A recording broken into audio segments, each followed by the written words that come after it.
भगवान कृष्ण ने गीता के माध्यम से संसार को जो शिक्षा दी है वह अनमोल है। वेदों का सार है उपनिषद और उपनिषदों का सार है ब्रह्म सूत्र का सार है गीता। सार का अर्थ है निचोड़ या रस। गीता में उन सभी मार्गों की चर्चा की गई है जिन पर चलकर मोक्ष, बुद्धत्व, कैवल्य या समाधि प्राप्त की जा सकती है। दूसरे शब्दों में कहें तो जन्म मरण से छुटकारा पाया जा सकता है। तीसरे शब्दों में कहें तो खुद के स्वरूप को पहचाना जा सकता है। चौथे शब्दों में कहें तो आत्मज्ञान प्राप्त किया जा सकता है और पांचवें शब्दों में कहें तो ईश्वर को प्राप्त किया जा सकता है। आओ जानते हैं भगवान श्री कृष्ण के वे रहस्यमय सूत्र जिन्हें जानकर आपको लगेगा कि सच में यह बिल्कुल ही सच है। निश्चित ही उनके ये सूत्र आपके जीवन में बहुत काम आएंगे। जीवन में सफलता चाहते हैं तो गीता के ज्ञान को अपनाएं और निश्चिंत तथा भयमुक्त जीवन पाएं। सफलता। भगवान श्री कृष्ण कहते हैं कि यदि आप लक्ष्य को प्राप्त करने में विफल रहते हैं तो अपनी रणनीति बदलें, लक्ष्य नहीं। इस जीवन में न कुछ खोता है न व्यर्थ होता है। जो इस लोक में अपने काम की सफलता की कामना रखते हैं वे देवताओं की प्रार्थना करें। प्रसन्नता। श्री कृष्ण कहते हैं कि खुशी मन की एक अवस्था है जो बाहरी दुनिया से नहीं मिल सकती है। खुश रहने की एक ही कुंजी है इच्छाओं में कमी। आत्मविनाश या नरक के ये 3 द्वार हैं, वासना, क्रोध और लोभ।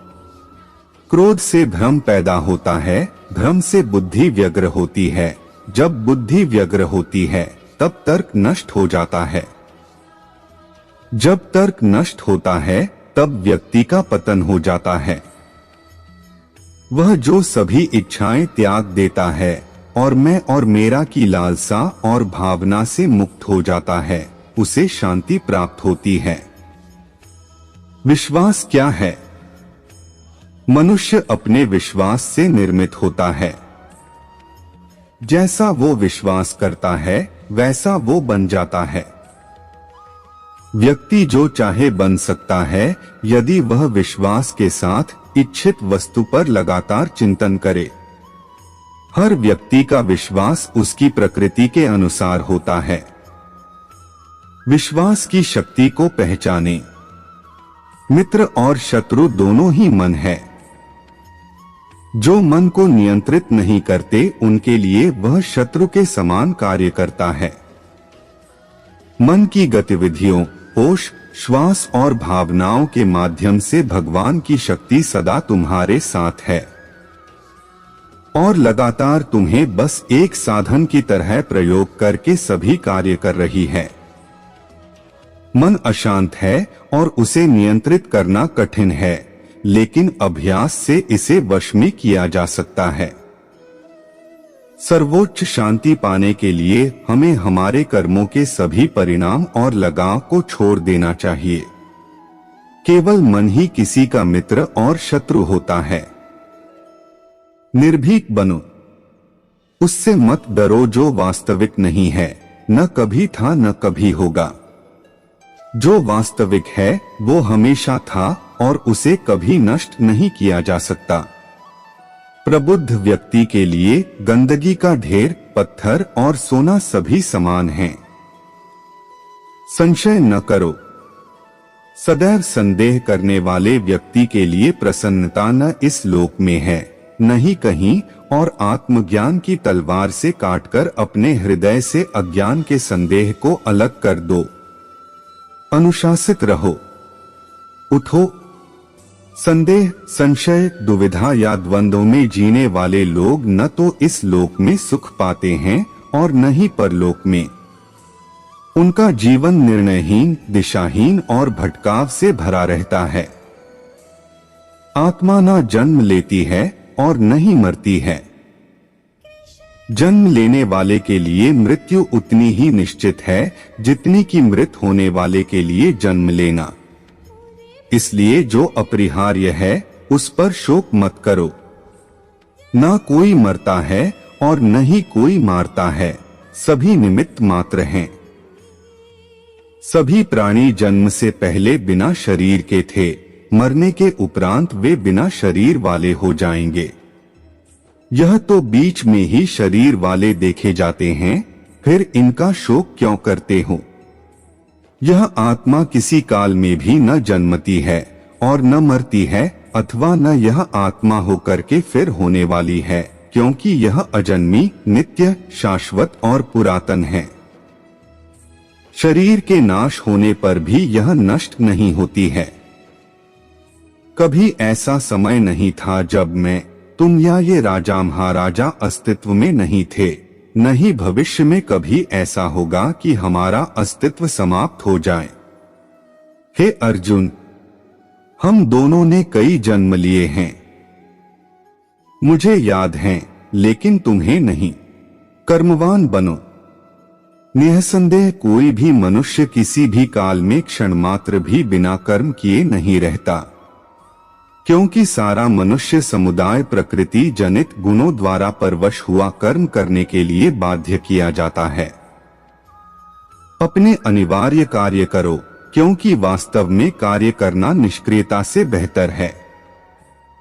ज्ञानी व्यक्ति को कर्म के प्रतिफल की अपेक्षा कर रहे अज्ञानी व्यक्ति के दिमाग को अस्थिर नहीं करना चाहिए। अप्राकृतिक कर्म बहुत तनाव पैदा करता है। किसी और का काम पूर्णता से करने से कहीं अच्छा है कि अपना काम करें, भले ही उसे अपूर्णता से करना पड़े। बुद्धिमान व्यक्ति का मुख सुख में आनंद नहीं लेता।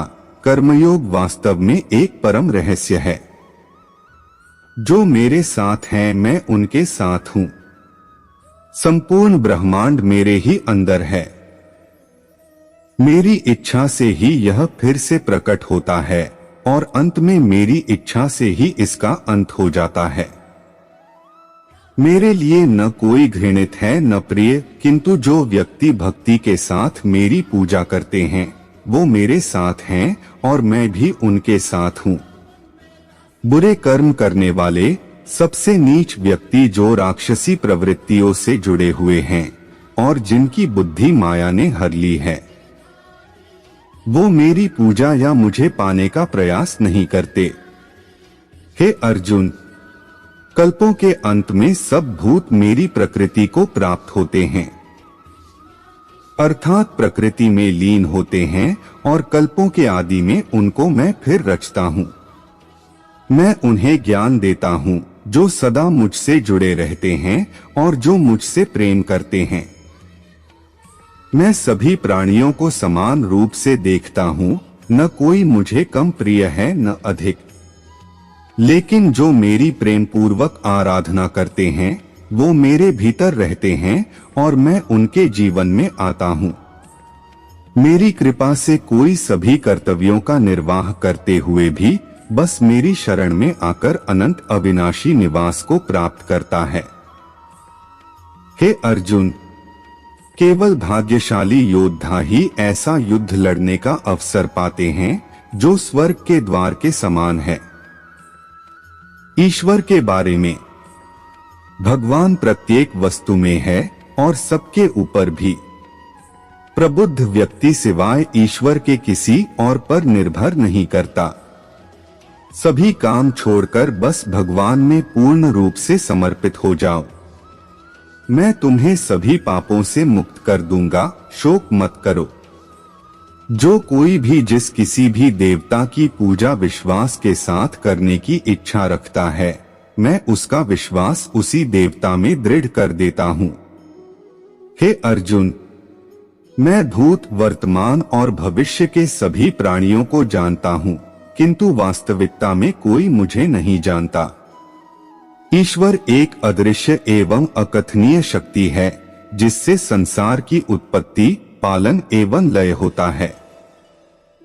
मानवीय रूप में उसकी ऐसी कल्पना की जा सकती है कि उसके सभी ओर से ज्ञानेंद्रियां और कर्मेंद्रियां हैं। सर्वत पणिपादन तत्सतोक्षि शिरोमुखम। वह समय समय पर संसार में धर्म की पुनर्स्थापना के लिए सगुण रूप में अवतरित होता है। वह जो मृत्यु के समय मुझे स्मरण करते हुए अपना शरीर त्यागता है, वह मेरे धाम को प्राप्त होता है, इसमें कोई संशय नहीं है।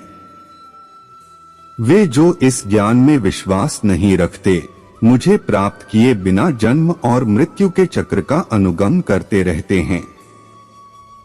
मेरे प्यारे मित्रों, हम आशा करते हैं कि हमारी यह वीडियो आप सभी को अवश्य पसंद आई होगी।